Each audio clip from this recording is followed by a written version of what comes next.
Nenhum dos meus mentores jamais me fez focar na perfeição. Eles me fizeram focar no progresso para continuar melhorando pequenos passos, pequenos ganhos incrementais todos os dias, todas as semanas, todos os meses, todos os trimestres. E mesmo quando você retrocede alguns passos, qual é o progresso que você fez no que você aprendeu? Então, me ensinaram que o fracasso é uma oportunidade de aprender. E também me ensinaram a me desassociar como um fracasso da família. Esse é um dos aços do filme O Segredo, nessa entrevista. As pessoas e as ideias que irão ajudá-lo a realmente realizar seus sonhos. Ele é amplamente considerado um dos principais especialistas em comportamento e mentalidade do mundo, e parte do que o torna tão extraordinário é que ele teve uma sequência maluca de sucessos em vários setores, em linhas de produtos absurdamente divergentes. Suas áreas de especialização vão desde software imobiliário e de internet até pesquisa cerebral e consultoria de negócios. Ele participou do fenômeno do filme O Segredo. Ele também é um treinador e palestrante muito procurado que apareceu no New York Times, no Wall Street Journal e na CNN. Além disso, ele foi entrevistado e explorado por seus insights inestimáveis por entrevistadores de alto nível como Larry King, Ellen e Anderson Cooper. Ele não é de sentar sobre os louros e se aposentar, apesar do tipo de sucesso repetido que ilude todos, exceto os empresários mais obstinados. Ele lançou mais uma nova empresa chamada Neurogene, que visa usar mais avançadas tecnologias e métodos de treinamento cerebral baseados em evidências para ajudar as pessoas a liberar todo o seu potencial. Então, por favor, ajude-me a dar as boas-vindas ao homem cujo último livro, Tamanho Interno, está prestes a desbloquear o poder oculto do seu cérebro, o próprio sussurrador de cérebros, John Assaraf. Obrigado, absolutamente é bom ter você aqui. É tão bom estar aqui, cara. Eu quero mergulhar direto no treinamento do cérebro, então faz todo sentido para mim agora, como empresário, porque você gostaria tanto de pesquisa e ciência do cérebro e tudo mais, mas eu não sei disso. É a coisa mais evidente para o mundo exterior. Por que você começou por aí? Bem, eu não comecei por aí. O que aconteceu comigo pessoalmente quando eu era um adolescente entre 13 e 17 anos, eu tive muitos problemas com a lei. Eu fiz um monte de coisas antiéticas e eu estava me metendo em tantos problemas e eu tinha um mentor que meu irmão me apresentou. Seu nome era Alan Brown. Ele era um empresário filantropo muito bem sucedido e ele concordou em se encontrar comigo para almoçar um dia, e ele me perguntou: por que você está fazendo essas coisas? Você parece um garoto legal. Eu disse: não sei, só quero ganhar algum dinheiro e só quero me encaixar. Ele vai: mas você parece ser inteligente, por que não basta usar as habilidades naturais do seu cérebro? Vou ouvir com base na minha educação e com base no que os professores me disseram. Não vou me sair muito bem na vida. E deixei o ensino médio na 11ª série, pensando que não sou digno o suficiente, eu não sou inteligente o suficiente, eu não sou bom o suficiente. E este homem, em um minuto, em uma reunião, mudou minha vida, porque ele me perguntou: quais objetivos você tem? Eu disse: o que você quer dizer com quais objetivos eu tenho? Disse que quero sair este fim de semana para o bar, quero comer uma boa comida, quero encontrar uma jovem simpática, talvez, ficar com ela. Ele disse: não, quais são os seus maiores objetivos? E eu não tinha nenhum, então ele mandou eu em casa. Ele disse: preencha esse pedaço de papel, e nesse pedaço de papel dizia, tipo, com que idade você quer se aposentar? Tipo, eu tinha 19 anos. Isso foi em maio de 1980. Eu nem tinha começado ainda. Eu disse: mas apenas preenche esses papéis. Então eu disse que quero me aposentar aos 45 anos com 3 milhões de dólares. E eu quero ter uma Mercedes, eu quero ter uma casa, eu quero viajar o mundo, eu quero ter um ótimo estilo de vida. E assim eu vim na segunda-feira. Ele olhou para ela e me fez uma pergunta. Essa pergunta transformou minha vida. Ele disse: você está interessado em atingir esses objetivos? Ou você está comprometido? E eu parei e olhei para ele. Ele estava de pé e eu estava sentado na minha mesa, lá no escritório dele. E eu perguntei a ele: Sr. Brown, eu disse, qual é a diferença? Ele disse que se você estiver interessado, você fará o que for conveniente. Você inventará histórias e desculpas e razões pelas quais você não pode. E vai usar a tua educação como desculpa, vai usar as tuas histórias como desculpa, vai usar o fato do teu pai ser taxista e jogador e nunca ter tido dinheiro. Vai usar tudo isso como motivos para não poder. Ele diz: mas se você estiver comprometido, você fará o que for preciso. Você deixará de lado suas histórias, você deixará de lado suas desculpas, você deixará de lado todas as razões que você tem atualmente que estão formulando sua identidade de si mesmo. E você aprende como deixar isso ir e se tornar quem você está destinado a se tornar. Porque você ouviu assim, é um conselho tão extraordinário que eu teria ignorado prontamente. Bem, eu estive em tantas situações em que eu estava tão envergonhado por mim, por minha mãe e meu pai, e aqui estava um homem que era gentil, generoso, atencioso e empático. Ele não falou mal de mim, ele me levantou, mas também disse que eu posso mostrar a você como. Se você estiver comprometido, eu posso mostrar a você como. E eu não tinha nada a perder naquele momento. Fale comigo sobre essa vergonha que é realmente interessante. Você falou sobre crescer e ser capaz de falar sobre as coisas muito abertamente. Então, qual foi a fonte da vergonha? Como isso funcionou para você? É a primeira fonte de vergonha. Quando eu tinha 5 anos, me mudei de Israel, onde nasci, para Montreal. E acabei de começar o jardim de infância em Israel. Então, fui jogado em uma classe com 50 crianças em Montreal. Na primeira série, inglês ou francês, então eu me senti estúpido e eu senti como se estivesse sentado lá olhando para o técnico incomodando as outras crianças, sendo constantemente repreendido, constantemente colocado na sala do diretor.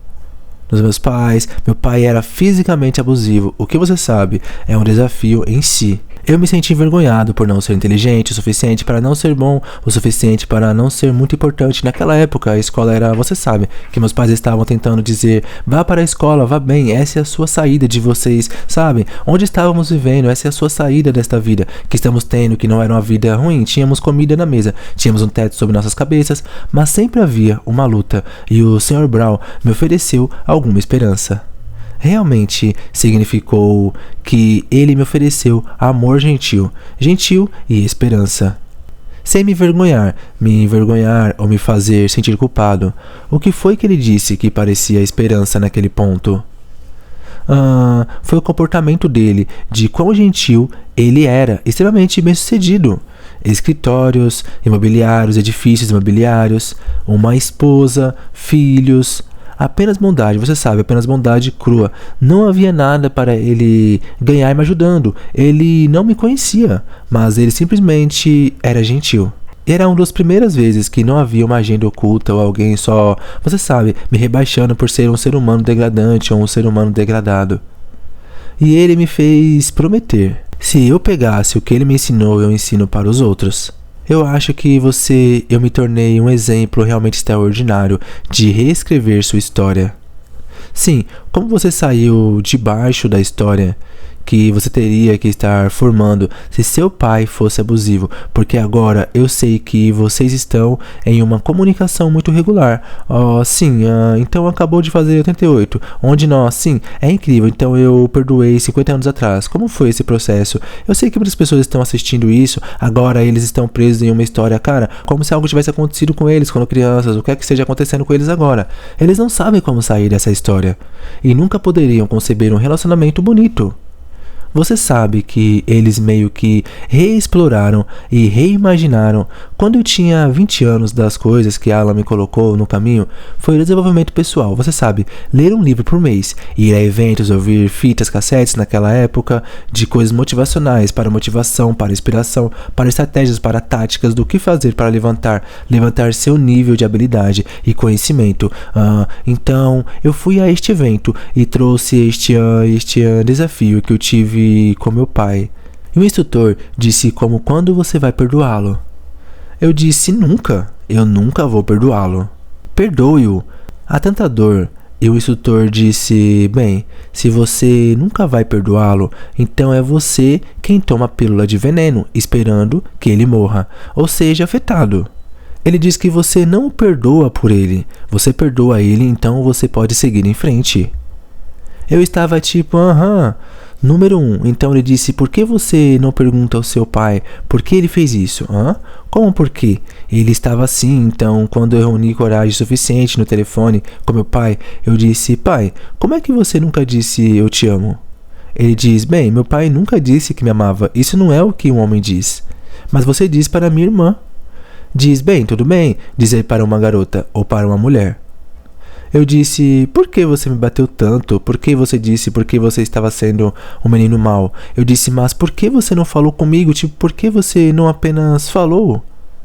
Ele disse, bem, porque meu pai me bateu também. Eu tive que te colocar no seu lugar. Tive que te ensinar a maneira certa de parar com o comportamento. E foi nesse momento que percebi que ele simplesmente não sabia melhor. Foi isso que ele aprendeu. Foi o processo. para tentar me ajudar. Então, ele não é um ser humano malicioso, ele é um homem gentil, amoroso e atencioso, mas foi ensinado a obter obediência. Então a dor fará com que você não faça isso de novo, e em teoria, tudo bem, entenda os sinais cerebrais hoje, funciona em alguns casos, mas especialmente com crianças, até mesmo adultos. O trauma físico, mental e emocional que é criado quando alguém que ama você também inflige tanta dor a você que há confusão à rede neural no cérebro. Diz: eu amo essa pessoa, minha mãe, meu pai, meu melhor amigo, tanto faz. Então há tanta dor associado. Agora temos esses padrões em nossos cérebros desse amor e ódio, amor e dor. E é muito, muito confuso. Mas depois desse diálogo com ele, eu comecei a dizer a ele que eu te amo. E levou 3 anos. Eu costumava ligar para ele toda semana. Eu comecei dizendo a ele: eu te amo, pai. Desligue, eu te amo, pai. Eu desligo, eu te amo, pai. Desligue. Então um dia ele me disse: eu também te amo, garoto. Então ele nunca deixou de dizer eu te amo para mim, meu irmão ou minha irmã, desde então. Uau! Isso é realmente extraordinário. Qual era o mecanismo em que você é tão bom? Como chegar ao cru? Como eu consigo isso? Eu sei que você usa quadros de visão, dos quais definitivamente quero falar sobre quadros de realização, o que acho realmente extraordinário, e eu nunca ouvi isso antes, e eu acho que é realmente incrível. Também, qual placa de dados para chegar ao quadro de dados? Nós definitivamente temos que ouvir sobre isso. Você estava usando o quadro de dados para reformular a história. Como? Como é que o clapboard não apareceu até os últimos 2 anos? Deixe-me voltar à história de Alan Brown. Quando voltei nos dias seguintes com meus objetivos, ele me perguntou se estava comprometido ou interessado. Eu disse que estava comprometido. Apertei minha mão. Ele então me colocou na escola imobiliária por 5 semanas. Me formei na escola imobiliária em 20 de maio de 1980. E a única razão pela qual essas datas estão arraigadas em meu cérebro: eu passei no teste imobiliário sozinho, sem trapacear. Uau! Então esse foi o primeiro passo. Quando eu voltei para o escritório, ele tinha os formulários que eu havia preenchido. Ele disse: ótimo, sente-se, então eu quero que você leia cada um deles. Todas as manhãs que você vier no escritório às 7h30, eu quero que você passe os dedos por eles. Eram esses os objetivos. Aqueles são os objetivos que eu tinha. Então você me fez escrever minha visão para a saúde, riqueza, relacionamentos, carreira, negócio, finanças, caridade, diversas experiências, todos os anos da minha vida. Você tinha esses documentos. Ele disse que eu quero que você os leia todos os dias, e você vai fazer isso enquanto vem ao escritório, para que eu saiba que você os fez. Eu quero que você passe os dedos por eles enquanto lê, e depois, quando você terminar um parágrafo, feche os olhos e quero que sinta como seria se isso fosse verdade. Então ele me fez ver, para tocar, para fechar meus olhos e visualizar e sentir. E isso na hora que ele fez. Não entendo o que ele estava realmente fazendo, mas ele estava me levando a criar novos padrões neurais em meu cérebro que não existiam antes. O único sucesso que eu realmente tinha visto era sobre estilos de vida dos ricos e famosos. Eu disse: um dia eu quero uma vida assim. E então, todos os dias, durante 1 ano, eu tive que fazer isso, e levou apenas 10 ou 15 minutos. E também havia crenças que você falou sobre o que mais havia lá. Ele também me pediu para escrever o que você teria que fazer. Acredite em si mesmo para alcançar esses objetivos. Ele disse: bem, eu teria que acreditar que sou inteligente o suficiente, mas eu não quero saber o que eu não quero saber o que você não diz. Ele diz no que você tem que acreditar. Bem, tente acreditar que sou inteligente o suficiente, tente acreditar que mereço o suficiente, tente acreditar que sou digno o suficiente, tente acreditar que sou capaz de fazer isso. Eu teria que acreditar nessas coisas que eu escrevi um monte de coisas. Ele acrescentou mais algumas. Ele diz: ótimo, agora eu quero que você registre essas coisas, e no caminho para o trabalho, e no caminho para ver imóveis, porque 19 chegando ao mercado imobiliário, propriedade, você ouve essas coisas repetidamente, até que você possa recitar cada uma delas. Então ele me ensinou o poder da repetição. Ele me ensinou o poder de olhar para coisas, tocando coisas, sentindo coisas, vendo coisas, ouvindo coisas, memorizando coisas. E na época eu tinha 19 anos, eu disse: quero dizer, eu senti que isso era ridículo para mim. Isso é como: o que diabos estou fazendo aqui? É como se fosse uma loucura. mas naquele primeiro ano, aos 19, eu fiz 30 alguns estranhos $1.000, o que era 5 mil a mais do que meu pai ganhava como motorista de táxi. Então eu disse que algo estava funcionando. Continuei fazendo isso, estava com muito medo de não fazê-lo. Então continuei fazendo isso no segundo ano. Ganhei $151.000, 5 vezes. Agora no segundo ano ele começou a atualizar mais meus conhecimentos e habilidades. Então ele começou a dizer, ok, em vez de fazer isso, agora você se formou para fazer isso. E ele me ensinou algumas habilidades atualizadas. Então a combinação de treinar meu cérebro em uma jovem idade com crenças que eu queria ter, ele me ensinou os hábitos certos para ter rituais diários. Você conhece para atingir metas versus estabelecer metas. Isso é interessante, certo? Então ele disse que todo mundo estabelece metas, ou eles as escrevem ou não as têm em sua cabeça. Vou te ensinar a atingir metas. É muito interessante vindo do cara que estava no segredo e adorei o que você falou sobre a diferença entre a lei da atração e a lei de Goya. Oh, sim, e daí fale conosco sobre isso. Então, a lei de Goya é simplesmente levante-se. Então, se você pensar e acreditar e emocionalizar, você visualizar e crie seu plano de como eu realmente vou conseguir isso. Então, o que preciso fazer quando eu vou fazer, como especificamente, como vou ajustá-lo, medir e iterar para que eu esteja progredindo consistentemente. Aprendi o valor do progresso versus perfeição. Nenhum dos meus mentores jamais me teve foco na perfeição. Eles me fizeram focar no progresso para continuar melhorando pequenos ganhos incrementais todos os dias, todas as semanas, todos os meses, todos os trimestres. E mesmo quando você retrocede alguns passos, qual é o progresso que você fez no que aprendeu? Então me ensinaram isso. O fracasso é uma oportunidade de aprender. E também fui ensinado a dissociar o fato de eu ser um fracasso do fracasso. Com certeza quero voltar ao que você está falando com crenças. E você disse que isso é tão legal que você estava falando sobre como você escreveu essas crenças e você as estava lendo e você estava fazendo o que lhe mandavam. E você estava passando o dedo sobre você, realmente se permitindo sentir isso. Imagine, seu cérebro estava gritando algo para você. Meu cérebro estava gritando, isso é besteira, isso não é verdade. Você não é bem sucedido, você não está ganhando tanto dinheiro, você não é inteligente, você não é isso. Mas eu também fui ensinado ao mesmo tempo que quando isso acontece, em primeiro lugar, isso é normal. Esse é o velho eu e os velhos padrões, tentando lutar por suas vidas. E ele disse com repetição e emoção, e consistência.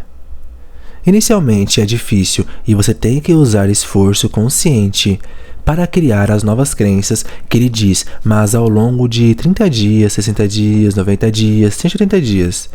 Esse novo padrão que você está a focar e prestar atenção em seu cérebro basicamente diz, bem, acho que você realmente não precisa desses velhos padrões. Você continua ativando esses novos. Vamos apenas fazer eles funcionarem e torná-los reais, sim?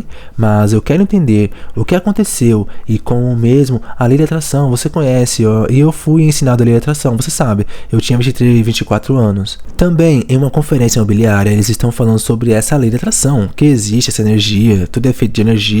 Eu sou energia, você é energia, meus pensamentos, você sabe, criam essa ressonância entre o que eu atraio e o que não. Comprei coisas que só faziam sentido pra mim, mas então eu era um estudante voraz, quero entender. Como, tipo, me explica como funciona. Tipo, se alguém me disser, visualize, eu vou, porque, tipo, como funciona? Tipo, se você perguntar, eu para visualizar, por que isso funciona? Por que devo investir meu tempo nisso, em vez de outra coisa? Se você está me pedindo para usar afirmações, como, especificamente, por quê? Como funciona? Se você está me pedindo para emocionalizar, bem, o que está acontecendo em mim? Isso diz-me que preciso de criar esses falsos sentidos de sentimentos. Quero saber por que funciona e por que funciona especialmente emocionalizante. Acho que é algo que as pessoas ouvem muito. Falo muito sobre incorporar algo, realmente sentir. Sim, mas por que é que funciona? Funciona bem? Outra pergunta. Tem a ver com circuitos no cérebro e neuroquímicos que são liberados. E, portanto, quando sentimos algo, é provável que liberemos dopamina no cérebro, o neuroquímico do bem-estar, que ativa o centro de recompensa do cérebro. E chanceler, se sentimos temos isso e temos essa emoção positiva em torno disso, e se a neuroquímica está inundando o nosso cérebro e nosso corpo com substâncias químicas de bem-estar, estamos realmente ativando o centro motivacional do cérebro. E portanto, quando visualizamos, quando definimos uma meta, quando damos um passo de ação, quando nos emocionamos, quando lemos nossos objetivos e inundação inicial de neuroquímicos, dopamina, serotonina, sente substâncias químicas boas. Então, se compartilharmos com um amigo oxitocina, esses 3 neuroquímicos, esses são os neuroquímicos da realização do objetivo. Mas então há o outro lado dele, os outros circuitos do medo, do estresse, onde neuropinefrina, cortisol ou epinefrina, os hormônios do estresse, também podem ser liberados. E por isso estou fascinado e quero ensinar às pessoas o que aprendemos sobre crenças, autoestima, medos e as coisas que realmente retêm as pessoas, porque todas as como ficar saudável e permanecer saudável, sabemos como construir um negócio e sustentá-lo, sabemos como entrar em um relacionamento e torná-lo bem sucedido, sabemos mais de como fazer para qualquer coisa que alguém queira fazer neste período de tempo em que vivemos. Então o como fazer é a parte mais fácil da equação. Então a parte mais difícil da equação é por que não estou fazendo as coisas que sei deveria estar fazendo, e por que não estou fazendo as coisas que eu poderia descobrir facilmente como fazer. Vamos falar sobre isso então em sua empresa imobiliária. Você disse que estou dando a todos o mesmo treinamento, eles estão lendo todos os mesmos livros e ainda assim eles não estão obtendo os mesmos resultados. E não foi como, bem, as pessoas inteligentes estão se saindo melhor do que as pessoas boas, que você disse às vezes, pessoas que você era como, na vida real, esse cara não é tão brilhante, mas ele é esmagador. Então o que acabou sendo a diferença entre as pessoas que não fizeram nada com as informações e as que fizeram? Isso está voltando às vezes. Acho que em 1992 estávamos presos, mas eu sabia que havia mais possibilidade de haver espaço para crescimento. E eu queria descobrir se as coisas que eu fiz nos anos 80, quando eu era criança, você sabe, que se libertou, funcionaria com alguns dos meus agentes. Então pegamos 75 agentes aleatoriamente. Agentes disseram, ei, você quer entrar em um programa de 6 meses para retreinar seu cérebro subconsciente em torno de suas crenças sobre o que é possível para você alcançar, em torno de seus hábitos, do que você tem que fazer para conseguir isso. E nos concentramos em retreinar sua mente subconsciente, e assim por 6 meses eles tiveram que passar por um processo de ouvir certas fitas de áudio, lendo certos materiais todos os dias e seguindo o processo de treinar seu cérebro, especificamente seu cérebro subconsciente, que controla 95-98% de todos os nossos pensamentos, emoções e comportamentos. Hoje, e dentro de 6 meses, aquele grupo aumentou as vendas em $100 milhões. Meu Deus, $100 milhões. Eu disse, que merda, isso está funcionando. Então, começamos a ensinar um pouco do que ensinamos agora na neuroginástica. Na verdade, agora temos as tecnologias, temos os sistemas que são muito melhores do que o que fizemos nos anos 90. E passamos de 1,2 bilhão para 4,5 bilhões por ano. E não foi porque ensinamos a eles mais habilidades para serem agentes imobiliários. Ensinamos a eles como mudar a maneira como eles pensavam sobre si mesmos. Nós os ensinamos como para mudar seus hábitos. Nossos agentes que ganharam 750 mil ou mais estiveram na frente de um cliente 75 vezes. E perguntamos a todos os agentes que não estavam na frente de mais clientes como por que você está fazendo isso, como por que você não está na frente de pessoas que vão ajudá-lo a ganhar mais dinheiro. Bem, estamos ocupados fazendo isso, e eles têm histórias e desculpas e razões para isso. E parte do trabalho que eu amo fazer agora é realmente ajudar as pessoas a entender qual é a sua história, qual é a história que você está nos contando, porque todos nós temos uma história. Nós temos uma história de dinheiro, uma história de relacionamento, uma história de saúde, temos uma história para tudo. Então essa história continua recriando nossas vidas continuamente e de novo, e temos crenças que sustentam a história, temos hábitos que sustentam a história, temos pessoas que apoiam a loja, temos sistemas que sustentam nossa história. Então minha pergunta, eu sempre pergunto às pessoas, com quem você estaria com uma história diferente? Conversar-me sobre pontos de ajustes, que foi algo realmente interessante no que você fala sobre as histórias e coisas que carregamos, que eu achei muito interessante. Com certeza, então Maxwell Maltz escreveu um ótimo livro muitos anos atrás, provavelmente nos anos 70, chamado Psicocibernética, certo?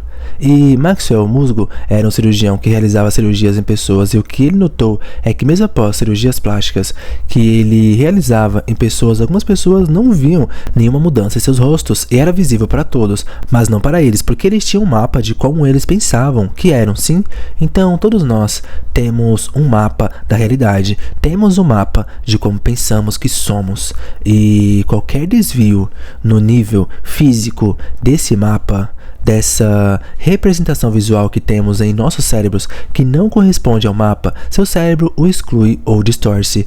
Então, quando estávamos trabalhando com imóveis ou quando eu trabalhava com proprietários de empresas, além de atualizar conhecimentos e habilidades, se você pensar em como, digamos, renda, definimos pontos para quanto ganhamos, se são 10 mil por ano, ou 20, ou 50, ou 100, ou 1 milhão. Não importa, chegamos a esse ponto de ajuste, então nos comportamos de maneira que precisamos nos comportar e sentimos o que precisamos. Então nos comportamos da maneira que precisamos nos comportar e sentimos o que precisamos sentir para ganhar essa renda. E mais de um ano, período de tempo, torna-se parte da rede de modo padrão do cérebro. Então desenvolvemos pontos de ajuste para tudo e, portanto, se os pontos de ajuste no cérebro e há um mecanismo psicocibernético no cérebro, um mecanismo de controle e resposta no cérebro. E é o nosso cérebro. Porque não aprender como redefinir o ponto de ajuste. E agora estamos vendo quais tecnologias estão disponíveis para ajudar a redefinir, quais métodos baseados em evidências existem para definir ou redefinir isso. E portanto, quando consideramos, digamos, a visualização correta e você começa a se ver, mesmo que a imagem não esteja clara em sua mente, de alcançar o próximo nível de seu sucesso, seja perdendo peso e mantendo-o afastado, entrando em um relacionamento que você ama e é feliz, seja para ganhar 2, 3 ou 5 vezes mais dinheiro e viver um certo tipo de estilo de vida que permite que você faça as coisas que a liberdade de ter dinheiro permite que você faça. Se você começar primeiro em sua mente a impressionar que por meio de esforços conscientes na mente subconsciente, isso causa pensamentos e emoções e comportamentos.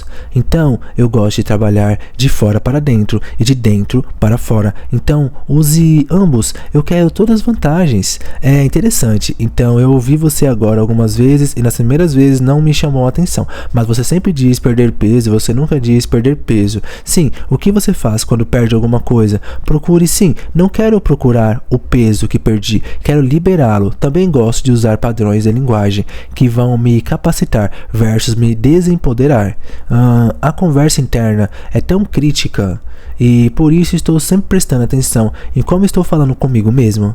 Estou falando comigo mesmo de uma forma empática e compassiva, motivadora, ou estou constantemente me autodepreciando e me rebaixando. Eu costumava pensar muito como quando eu era mais jovem eu não sou bom o suficiente, eu não sou inteligente o suficiente, eu não sou digno.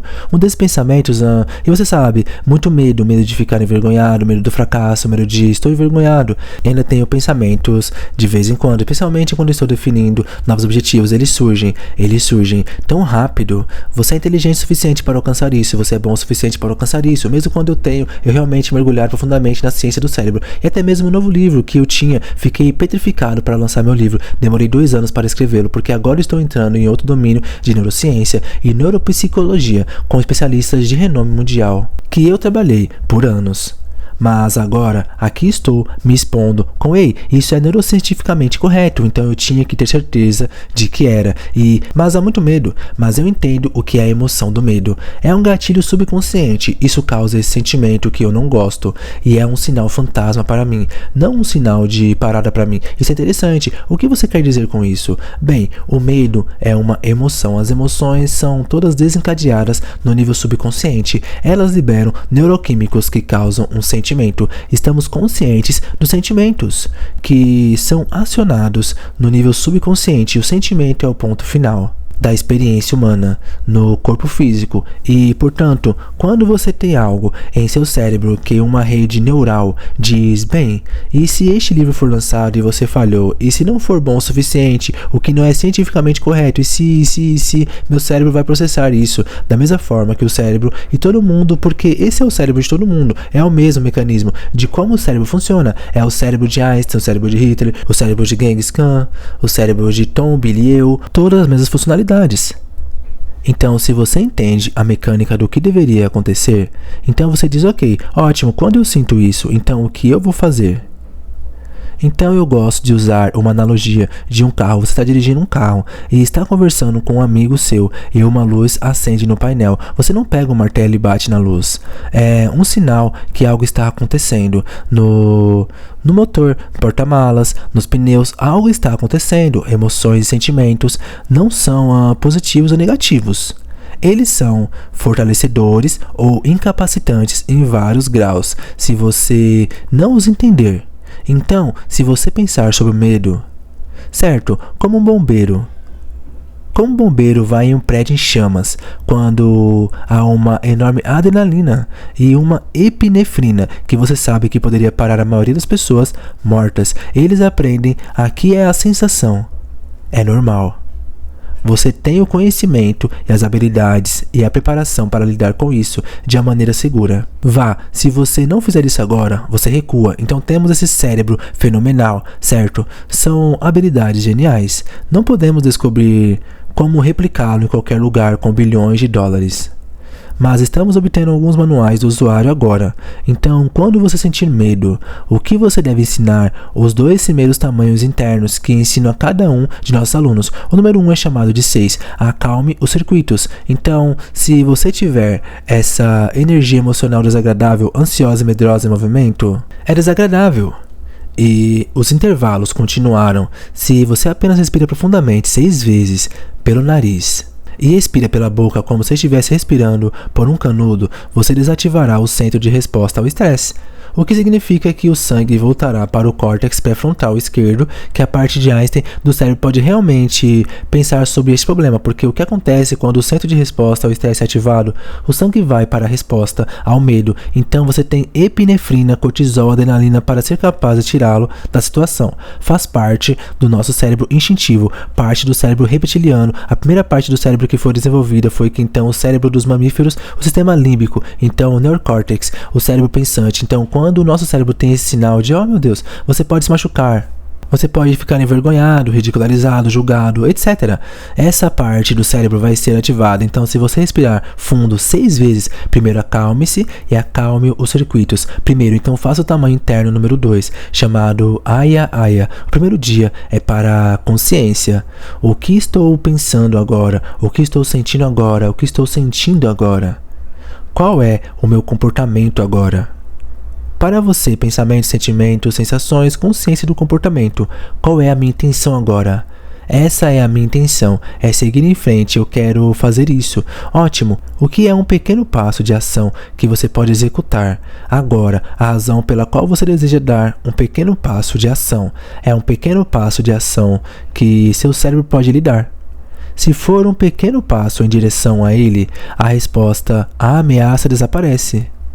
Mas se você se concentrar no jogo final, certo? De distância, você terá aquela pressa e aquele gatilho instantâneo da resposta ao estresse, de resposta ao medo. Então a primeira coisa que você quer fazer é aprender como gerenciar sua mentalidade. E no que você se concentra, aprende como gerenciar suas emoções, porque elas impulsionam seu comportamento mais do que qualquer outra coisa. Porque nos afastamos da dor e nos movemos em direção ao prazer, mas nos afastamos da dor 1000 vezes mais rápido, e a dor se conecta ao cérebro mais rapidamente para os mecanismos de sobrevivência.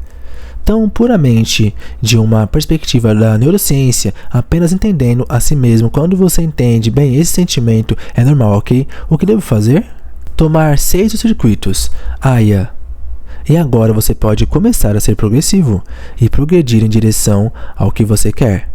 Agora, enquanto você está no você sabe, no o que estou pensando, sentindo, é a chance de estar ciente. E o maior presente que temos como seres humanos é a nossa consciência, porque a consciência é o que lhe dá escolha, e escolha é o que lhe dá liberdade. A maioria das pessoas está vivendo suas vidas em um estado reativo automático, estado reativo por causa desses pontos de ajuste sobre os quais começamos a falar. Então estamos nesse ciclo repetitivo, repetidamente, reagimos às mesmas coisas, nos comportamentos da mesma maneira, comemos os mesmos alimentos, nos vestimos da mesma maneira, apenas para manter a homeóstase e as zonas de conforto. E nunca estivemos ensinando como quando fomos ensinados, quando crianças, como aqui estão suas 6 emoções principais. Aqui está como você desativa. Você conhece seu centro de estresse ou medo, então aqui está como você ativa seu centro de imaginação. Aqui está como você tem mais foco, aqui está como você desenvolve uma nova crença, aqui está como você desenvolve um novo hábito. É assim que você libera não fomos ensinados, que nos disseram que são coisas importantes, mas não recebemos as ferramentas e não praticamos as ferramentas o suficiente para sermos capazes de torná-los parte de nosso cérebro de competência inconsciente. Então, como você faz algumas dessas coisas? O que é uma crença? E vamos de novo, eu só gosto de ir para os campos de neurociência porque apenas minha paixão agora é uma crença, nada mais é do que um grupo de células que foram conectadas e depois reforçadas. E temos dois tipos de crenças, que temos crenças do que o que quer. Eu vou parar você aí, porque isso é tão importante, sim, e tão diferente do que eu esperava. Eu acho que quando as pessoas ouvem crença, é acreditar em algo que é verdade, que não entrou em sua definição. Não acreditamos em tudo o que acreditamos é a verdade para nós, mas não é a verdade, que é realmente interessante, certo? Mas somos condicionados. Se voltarmos um pouco para o que falamos anteriormente sobre você, sabe, quando você era um bebê, quando você nasceu, que crença você tinha?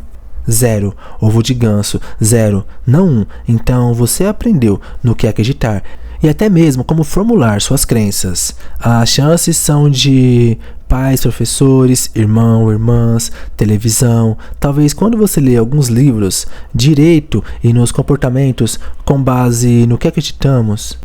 Então podemos estar nos comportando nossas vidas longe com base em crenças falsas, imprecisas ou incapacitantes. Portanto, se uma crença é um padrão neural no cérebro, provavelmente temos algumas boas, capacitando outras úteis, e é provável que tenhamos algumas que não são úteis, não fortalecedoras e não dignas dos gênios que todos nós somos.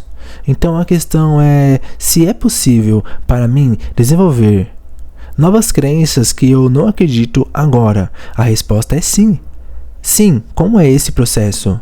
Então, o processo é que você pode ler novas crenças para a vida. Então, se você ouça as crenças que são fortalecedoras, repetidas vezes, e você as emocionaliza e se visualiza realmente agindo de acordo com essas crenças e aprende a prestar atenção àquele pequeno crítico interno que diz que isso é besteira, que não é verdade, que nunca se tornará realidade. Não é você. Se você aprender e se lembrar que aquela pequena voz está lá para mantê-lo consistentemente neste lugar homeostático, está lá para proteger as crenças que existem agora. As pesquisas mais recentes mostram que para desenvolver um novo padrão leva cerca de 66 dias e 365 dias. Como você ajuda as pessoas a serem consistentes por tempo suficiente para formar isso? Como quando as pessoas falam sobre isso, leva 28 dias para formar um novo hábito, tudo bem, posso entender isso, mas quando você começa a falar sobre 100 dias ou um ano, torna-se muito assustador para os adultos. Sim, então você tem que usar a motivação intrínseca e extrínseca. Então você tem que começar bem a todos, porque é importante para você ser capaz de desenvolver essas novas crenças. Como será a sua vida se você os estivesse agora? Como seria a sua vida familiar? Você tem que dar a eles um benefício maior que o custo de troca. Isso é interessante, né? Então o custo de troca é algo que nosso cérebro resiste. O único ser humano que gosta de mudanças é um bebê molhado. Todos os outros humanos, o ser é resistente a isso, porque a segurança está em primeiro lugar, a homeostase e a conservação de energia. Então somos biologicamente programados para não querer mudar. Então temos que persuadir deliberadamente o cérebro, em razões motivacionais, razões emocionais, que você tem que ter uma razão intrínseca, porque você deve fazer isso. Então você pode usar a dor como um quadro também. Então se você não usar, então você está bem com sua vida. Sendo assim, nesta idade, em 5 anos, e 10, 20 anos. E se você está bem com isso, então você é você. Você não é um candidato à mudança, mas se está empenhado em abandonar o velho para poder criar o novo e criar motivações todos os dias, é aí que está o poder. Lembre-se do progresso anterior, não da perfeição, para que qualquer um possa fazer 1 minuto ou 10 segundos. Então se você pode começar a formular um hábito diário, um hábito semanal, não importa quanto tempo demore. Se você pode criar esse espaço em seu cérebro que neste dia, neste horário, é isso que eu faço, e você faz isso repetidamente, isso se torna um hábito e leva esses 66 dias ou mais para um simples hábito que você tem que fazer conscientemente, para então o hábito fazer você. E é por isso que eles dizem que somos todos criaturas de hábitos, porque os hábitos funcionam sozinhos. Seus programas subconscientes simplesmente funcionam sozinhos. As pessoas não tomam tempo para se conscientizarem. Quais são meus hábitos fortalecedores? Quais são meus hábitos incapacitantes? Então a próxima pergunta é bem, como eu libero este e como eu fortaleço este ou crio um totalmente novo? E o que estou procurando fazer é construir hábitos fortalecedores, que em seguida sigam seu curso. Conheça os quadros de dados. Então, quadro de dados, quadro de visão para ver o que você quer. O quadro de realizações para lembrar a si mesmo que você tem muito a fazer, então você se sente bem. E que merda, você realmente coloca imagens de coisas você conseguiu? Sim, eu tenho no meu armário, em minha casa, envolto no chão. Como no chão? Para que você não olhe para eles? Não, eu olho para não, então eu olho para eles. Só porque eu sentar e calçar meus sapatos. Eu quero olhar para eles todos os dias. Interessante, sim. No meu, eu tenho esse ritual também. Eu faço algo chamado Brush and Prime. Então, no meu espelho do banheiro, eu tenho meus objetivos que estão no meu espelho. Então, enquanto eu escovo os dentes, eu estou preparando meu cérebro para fazer meus objetivos à minha frente todas as manhãs e todas as noites. Me lembra, sempre que eu olho para as coisas que realizei, acho que não foi fácil. Houve muitos altos e baixos, falhas. Você sabe, às vezes pensei em desistir e não o fiz. Então é para me lembrar de passar as vezes que eu acho que não vou ser capaz de alcançar essas coisas. Então, o clapboard significa realizações de resistência ao conflito e procrastinação. Então, quais conflitos estão acontecendo agora que eu preciso resolver? Qual é a resistência em minha maneira? Qual é a minha resistência? O que na minha frente está resistindo agora? Então, a realização também é para lembrá-lo de que você pode superar as coisas. Então, a procrastinação é o que está me fazendo procrastinar. Então, se você criar uma placa de dados também, você tenha isso na sua frente. Então, você pode criar um plano de jogo para o que você vai fazer. Sobre isso, o que eu vou fazer sobre os conflitos. O que você colocaria em um quadro para conflitos? É uma foto de uma pessoa ou isso pode ser uma pessoa com quem você está tendo conflito? Pode ser algo que você está tentando descobrir que é conflitante. Se é na sua empresa, um departamento, e se você está tendo pensamentos conflitantes sobre se você deveria fazer isso, não deveria, e a incerteza de que qualquer conflito que você esteja enfrentando, criará dissonância neural em seu cérebro, apenas criará o caos em seu cérebro. E portanto, se você tirar isso da cabeça e colocá-lo em uma folha de papel, poderá olhar isso e agora você está a um passo do que está acontecendo em seu cérebro. Então, quanto mais você puder estar em coerência, é o equivalente a fazer parte de uma banda que está em harmonia, que todo músico é como, o cara, isso soa tão bem. Enquanto mais você puder estar em coerência, mais você estará no fluxo, e quanto mais você agir, mais caos haverá no cérebro, caos neural, seja por causa das emoções, você está perdendo algo, há conflito como resistência. Quanto mais você conseguir colocá-lo na sua frente e abrir e dizer, bem, o que está causando isso, mais fácil será para o cérebro de Einstein dizer, ok, talvez eu possa fazer isso, talvez eu possa fazer aquilo, mas também posso chamar um amigo, um mentor, um treinador, ou posso pesquisar. Faz todo sentido. Tudo bem. Antes de fazer minha última pergunta, sim, diga a esses caras onde eles podem te encontrar online. Você pode me encontrar online em myneurogym.com, jonasaraf.com, na minha página de fãs no Facebook, no Instagram, no Twitter. Esses são legais, esses são os principais. Tudo bem, então minha pergunta final. Qual é o impacto que você quer ter no mundo? Nos meus epitáfios, ele viveu, ele amou, ele deu, ele se divertiu. Eu sempre pensei que se há uma maneira de usar minha vida de uma maneira que possa tornar a vida de outra pessoa um pouco mais fácil de viver, seja por meio de conhecimento, da compreensão, do amor ou de um processo, só quero fazer a diferença, e eu sou uma das pessoas que não acredita que haja algo errado no mundo. Tudo está acontecendo exatamente como deveria. Há muitas coisas que não são do meu gosto, que eu não entendo, mas eu só quero fazer a jornada o melhor que puder para o maior número de pessoas que eu puder. Isso é lindo, sim, John. Muito obrigado por estar no show. Foi realmente incrível. Pessoal, foi feito. Pessoal, quando eu digo mergulhe, quero dizer mergulhe em alguém que realmente leva o tempo e o cuidado que ele tem para entender como o cérebro funciona e ser capaz de torná-lo digerível para as pessoas, para que você possa colocá-lo em uso em sua própria vida. Acho realmente extraordinário que muito disso tenha nascido de um momento de gentileza entre ele e alguém que esteve lá e o fez prometer que faria o mesmo em espécie. O fato de que ele dedicou tanto da sua vida a fazer isso para entender como as coisas funcionam, como os hábitos funcionam, como as crenças trabalham, e há ainda mais que você encontrará sobre ele falando sobre essas crenças que eu acho realmente extraordinárias. Eu acho que é uma das coisas mais fundamentais sobre a experiência humana em termos de tentar ser bem sucedido, é entender quais são as crenças que operam em seu cérebro. E o fato de que no começo, quando eu ouvi que ele estava em segredo, eu pensei, Deus, a lei da atração me assusta. Então o fato de ele ter a lei de Goya e que você no final do dia tem que levantar-se e fazer algo, que foi quando eu soube que éramos gêmeos espirituais e que eu iria gostar muito desse cara. Então eu estou lhe dizendo que porque há tanto poder no que ele fala, que é uma abordagem nada óbvia de como o cérebro funciona, como você pode religá-lo, como você pode se preparar para fazer coisas realmente extraordinárias. Então mergulhe, eu acho que você vai encontrar alguns tópicos incríveis que você poderá colocar em uso em sua vida imediatamente, para um efeito extraordinário. Tudo bem, se você ainda não se inscreveu, e até a próxima vez, meus amigos, sejam lendários. Cuide-se. Meu amigo incrível, obrigado, isso foi incrível. A todos, muito obrigado por assistir e fazer parte dessa comunidade. Se você ainda não fez, tem certeza para se inscrever. Você receberá vídeos semanais sobre a construção da mentalidade de crescimento, cultivando coragem e desbloqueando todo o seu potencial.